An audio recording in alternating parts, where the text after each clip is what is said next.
Hey, how's it going, everyone? Welcome back to another Red Dead Redemption 2 video. My name is SaintsFan, and today I want to share everything we know so far about Red Dead Online. This is information coming from leaks, coming from achievements, developer interviews, game files, official sources, but this is just everything compiled into one video. So hopefully you guys do enjoy.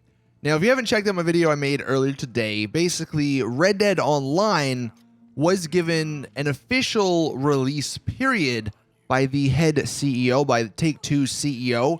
He said at the end of November, that is when this online version will release. Now, as for everything we know, this was actually put into a list by Dylan Myers over on Reddit, so thanks to him. But starting with the first and I think most obvious point, you will be able to create your own character, and it's going to contain much more depth as far as character customization goes compared to GTA Online. I remember reading in an interview that they plan on dropping the whole mother and father thing, so hopefully they stick with that because that system was not very good. There is a storyline and side storylines in Red Dead Online, so that will be something interesting to look forward to.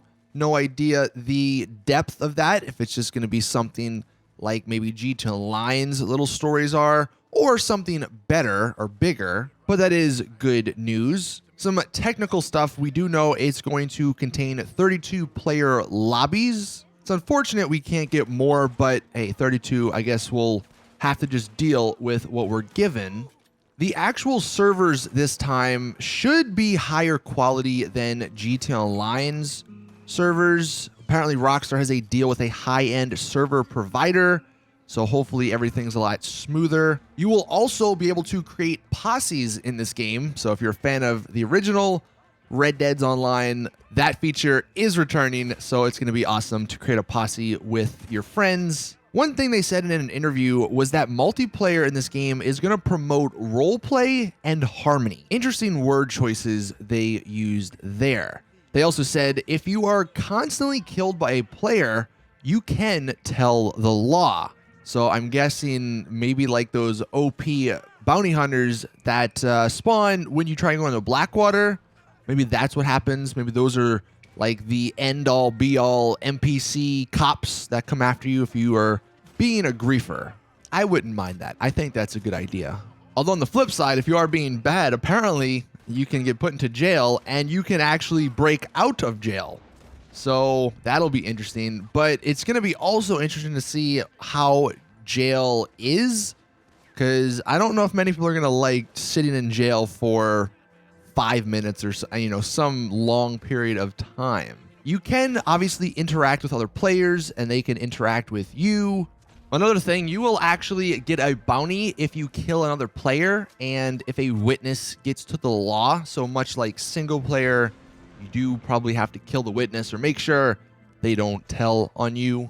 You can actually own properties and horses, including wagons. One of them is called the War Wagon. And yeah, should be interesting to see what that looks like in this online version. They did say content and future content will remain relevant to the time period. So I don't think we'll be seeing any cars. And I think this next point we somewhat should have guessed. The game will be more grindy than single player.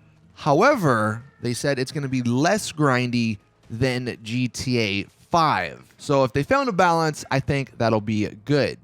Events will pay heavily, and they will promote unique player encounters. So I think you're going to see some of those free mode events like in GTA Online, but in this game, there's also going to be adversary modes, and those will be emphasizing fun over realism. So that'll be cool. Apparently you can set up and edit camps in addition to owning properties.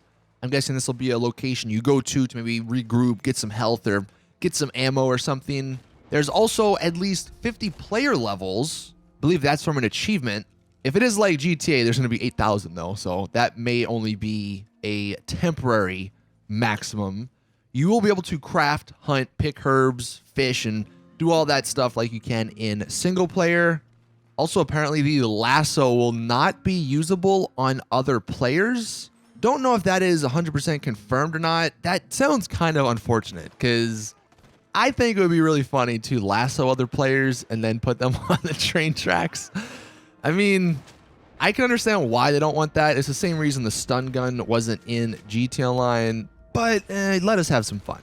This next point is coming from a leak that happened almost probably a year ago. There's going to be some form of battle royale in this game, obviously with Rockstar's spin on it. No idea what that's going to involve. It could involve that hot air balloon in that one mission. Maybe you drop out of that some way. I'm not entirely sure, but apparently there's going to be some battle royale. All the wildlife and fish from single player will make its way into online. There is no info yet for horse death, at least horse permanent death. I'm guessing there's going to be some sort of like insurance system. If your horse dies, you get to pay to bring it back, because a permanent horse death in this game would just lend itself to griefers in a way that would be very unfortunate.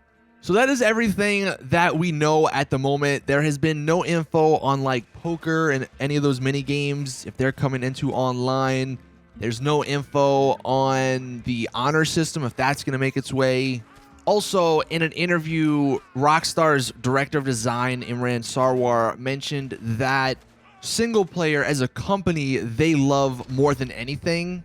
He said that GTA 5's move from single player content to the online content wasn't really like a conscious decision. It just sort of happened. So from context, that leads me to believe they do plan on having at least one or maybe two single player DLCs for Red Dead 2. So I don't think this online version is really going to get in the way of that. I think with GT Online, it just sort of took them by surprise, and it makes sense since that was the first time they've ever really done this. So I don't think the online is going to take away from single player in this game. But with all that being said, this is looking, I think, to be a pretty damn good version of online. It looks like they took some of the better parts of GT Online and then removed some of the worst parts of GT Online. And then obviously they took some stuff from Red Dead Redemption's Online, the first game. And it sounds pretty damn fun. I don't think griefing is going to be as big of a problem in this game just because of the time period. And I think you might honestly have a lot more fun in this game with your friends, just going around hunting, fishing, maybe bounty hunting with them. That, I think, is where this game is truly gonna excel. But let me know your thoughts in the comment section below. Thank you all for watching. Please drop it a like if you did enjoy. Share it with all your buddies if they want to know everything that we know about Red Dead Online. Also, hit that subscribe button if you're new around here so you don't miss out on any other Red Dead Redemption 2 or Red Dead Online info and news. But as always, that's going to do it for me. So I'll see you guys in the next one.